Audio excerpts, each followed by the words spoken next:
This lesson covers the use of no override and block inheritance.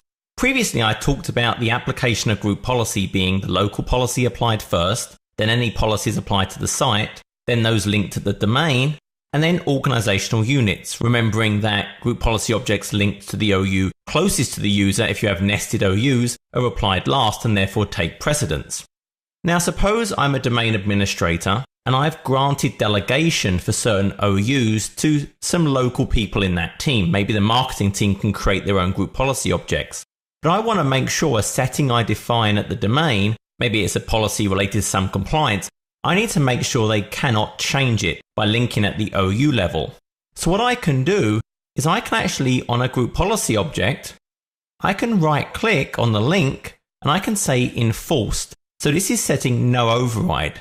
So what this means is, even if the settings defined in this group policy object were also defined with different values at an OU level, this domain-based one would win. This is saying you cannot override these settings, so anything set at an OU level would not be able to overwrite it. I'm basically saying I'm in charge.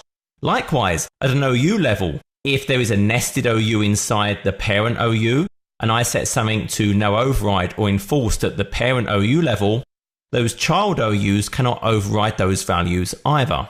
So this gives the ability for the higher up management to be able to say, look, this is the value that has to be used. You don't want to use this for everything because it starts to complicate troubleshooting and the application, but it is a very important setting. You can set it to enforced.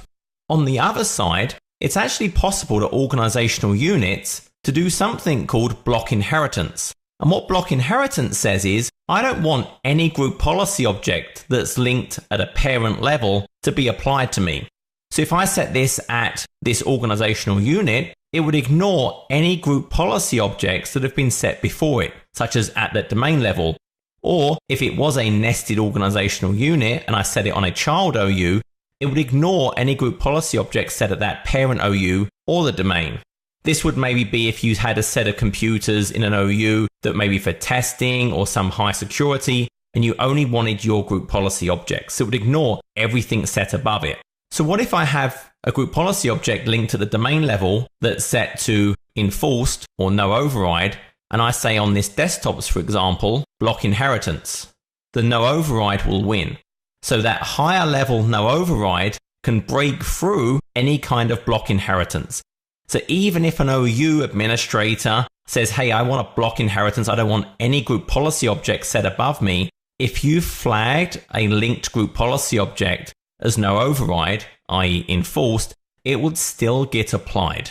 Now you need to be very careful with this. You don't want to start setting every group policy object to no override and at OU level saying block inheritance. It defeats the whole point of the inheritance of group policy objects and simplifying your administration. But also, it really complicates the administration of group policy and the troubleshooting. Imagine you're trying to work out, well, why is a user getting this set of settings? And you have lots of settings set at no override and lots of OUs set to block inheritance. It's just a very, very troublesome experience. So really try and avoid those. These should only be used for very, very specific scenarios. But once again, to review, no override means that group policy object settings will override any settings applied at a child OU that would normally have overwritten it. And block inheritance says ignore any group policy object set at a parent level, a higher OU or a domain, unless of course those other settings have been set to no override, i.e. enforced. This concludes the lesson on using no override and block inheritance.